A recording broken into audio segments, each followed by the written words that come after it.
Auburn. So it was just an awesome moment, and you honestly couldn't write it any better. Did you call your dad right away? Yes, sir. I've What talked did to he him. have to say? He was just proud of me, and couldn't talk to him long because had some business to take care of as far as practice and stuff. But yes, sir. I did tell him, and he was very excited. Bo, you will be the first true freshman to start a season opener for Auburn in, since 1946. How special is that, and what do you view as what made you able to do that when others haven't been able to do that?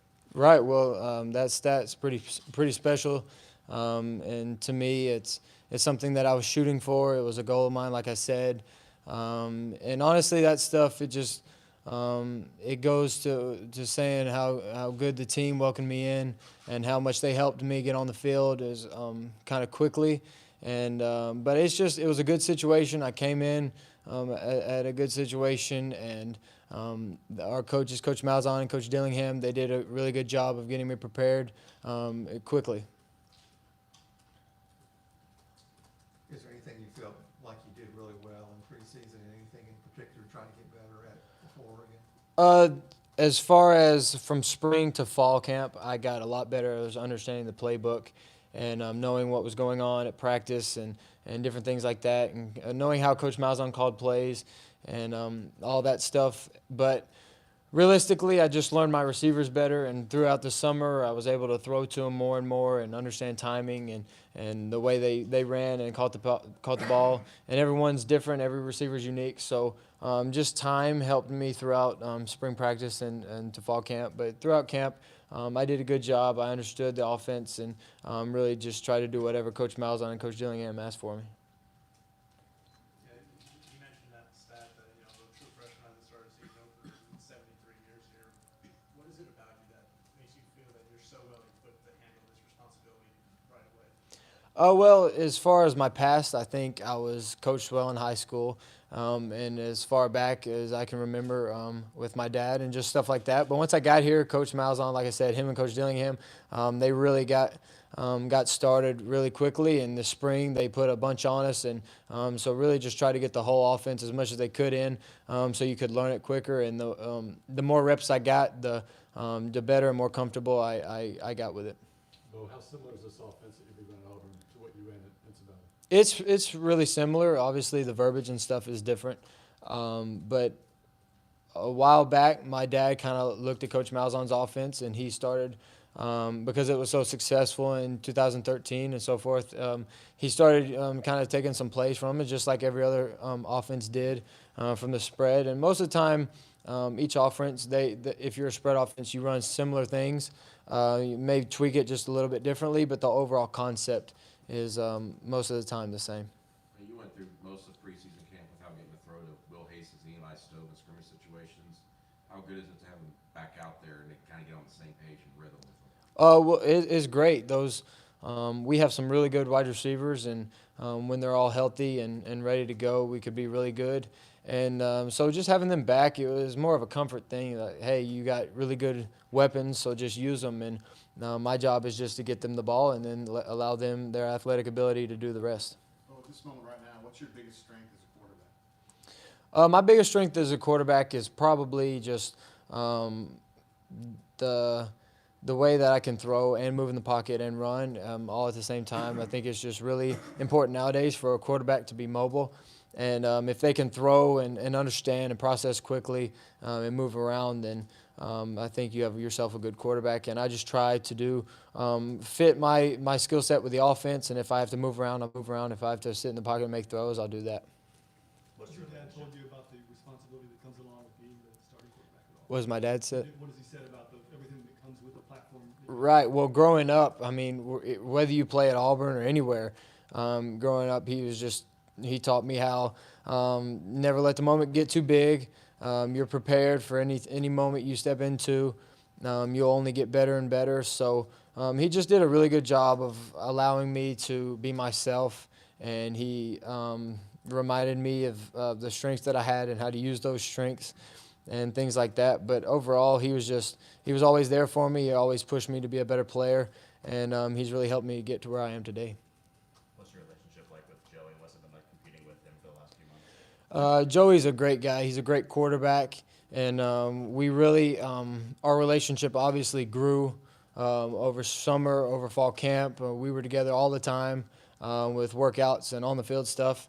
And so me and Joey, we have a good relationship, and it's tough. This kind of situations are always tough.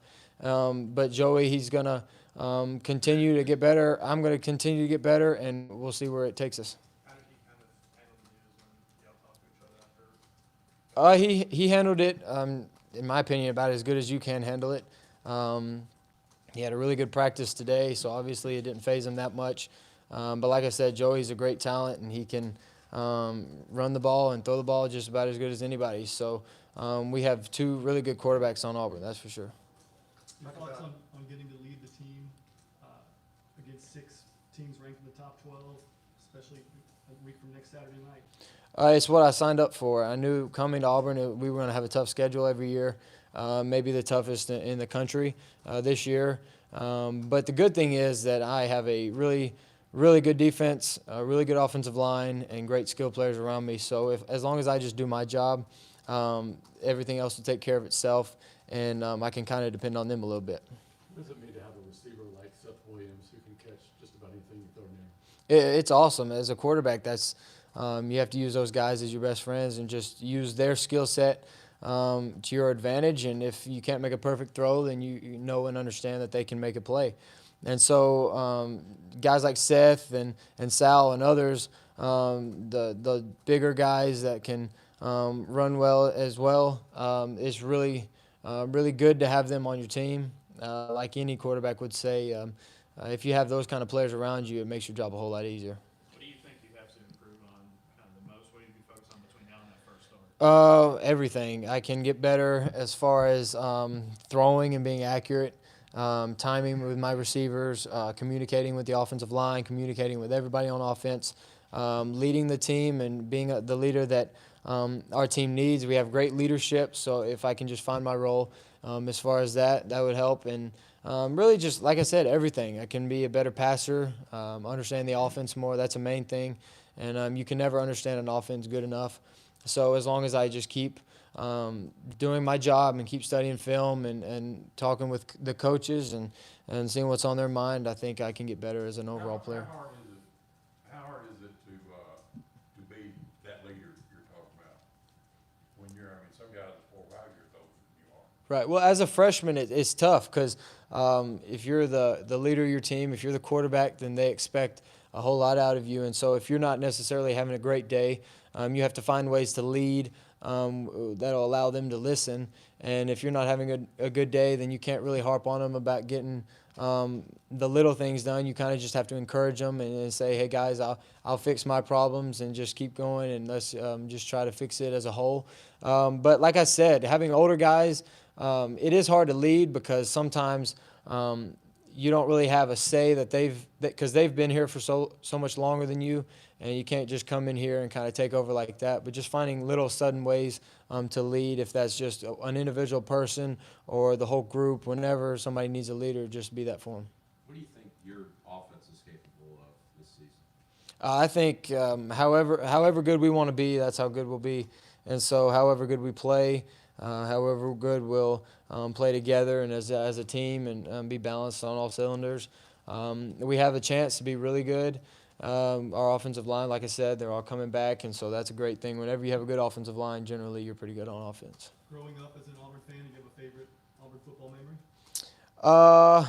So in 2010, I was able to go to the national championship game as a fan, and Cam Newton at the time, I was a little kid, and so he was like the big thing back then. So just growing up watching him and guys like Nick Marshall and those guys, just really fueled my fire for wanting to play here and just be the next guy that people look up to, the next guy that people talk about, and hopefully, like Cam, lead your team to a national championship and win the Heisman Trophy.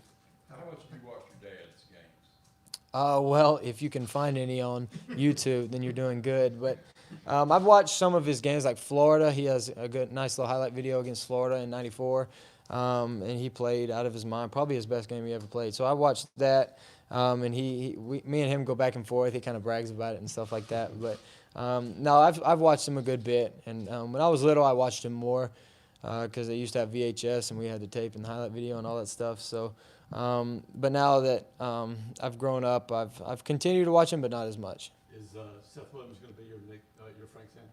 Yeah, well, whoever I guess will go up and catch it will be my next Frank Sanders. But going back to that, it's hard to replace a guy like Frank Sanders. But whoever wants to do it, they it's all to it.